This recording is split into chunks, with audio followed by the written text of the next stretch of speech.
Ya, kembali di Net Bali, KPU Kabupaten Buleleng menetapkan Putu Agus Suratnyana Nyoman Sujidra sebagai Bupati dan Wakil Bupati Buleleng terpilih periode 2017 hingga 2022.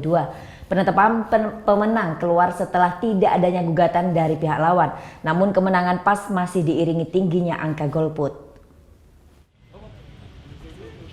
Rabu siang, KPU Kabupaten Buleleng menetapkan Bupati dan Wakil Bupati terpilih pada Pilkada 2017. Pasangan petahana Putu Agus Suratnyana Nyoman Sujidra terpilih kembali menjabat sebagai Bupati dan Wakil Bupati Buleleng periode 2017 hingga 2022. Pasangan petahana ini terpilih sebagai pemenang setelah meraih suara sebanyak 214.825 suara atau 68,18% dari jumlah pemilih. Penetapan ini dilaksanakan setelah keluarnya surat dari Mahkamah Konstitusi lantaran tidak adanya gugatan dari pasangan yang kalah pada Pilkada Buleleng ini. Pada penetapan Bupati dan Wakil Bupati terpilih ini hanya dihadiri oleh pasangan pemenang Putu Agus Suratnyana dan wakilnya Nyoman Sujidra. Pasangan Dewa Nyoman Sukrawan dan Gede Dharma Wijaya tidak nampak dalam acara penetapan ini. Walau sudah dinyatakan menang dan terpilih sebagai Bupati dan Wakil Bupati Buleleng, Putu Agus Suratnyana masih menyayangkan tingginya angka golput. Suratnyana menilai KPUD Buleleng tidak melakukan sosialisasi secara maksimal kepada masyarakat Buleleng. Kedepannya, Suratnyana berharap KPUD mengubah regulasi agar sosialisasi maupun pendidikan politik bisa dilakukan melalui kepala desa maupun tokoh adat, sehingga bisa meningkatkan tingkat partisipasi pemilih pada pilkada mendatang.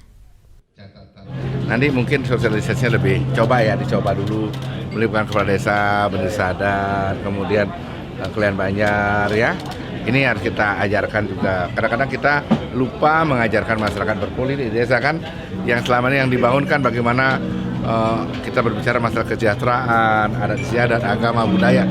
Politiknya kadang-kadang terlupakan. Mudah-mudahan dengan masukan saya tadi, pendidikan berpolitik juga menjadi agenda di beberapa desa adat dan desa dinasnya. Terkait tingginya angka golput yang mencapai 40%, Ketua KPU Kabupaten Buleleng menjelaskan, menurutnya partisipasi pemilih di Buleleng dipengaruhi beberapa faktor, dari peran pemerintah, pasangan calon, juga tim kampanye. Selain itu, sengketa penetapan pasangan calon setelah putusan PN juga turut mempengaruhi.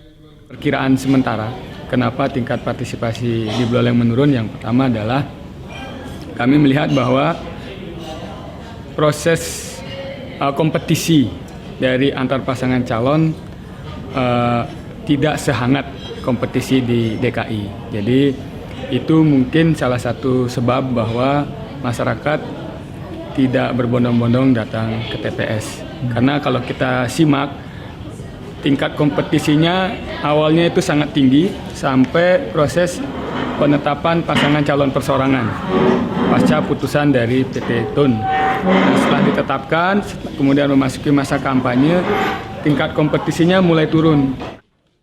Pasca penetapan Bupati dan Wakil Bupati Kabupaten Buleleng terpilih, tahapan selanjutnya akan dilaksanakan pelantikan kepada Bupati dan Wakil Bupati terpilih.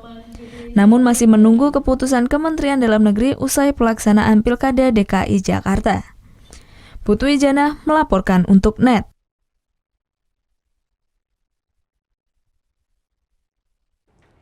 Thank you. Udah selesai nonton beritanya?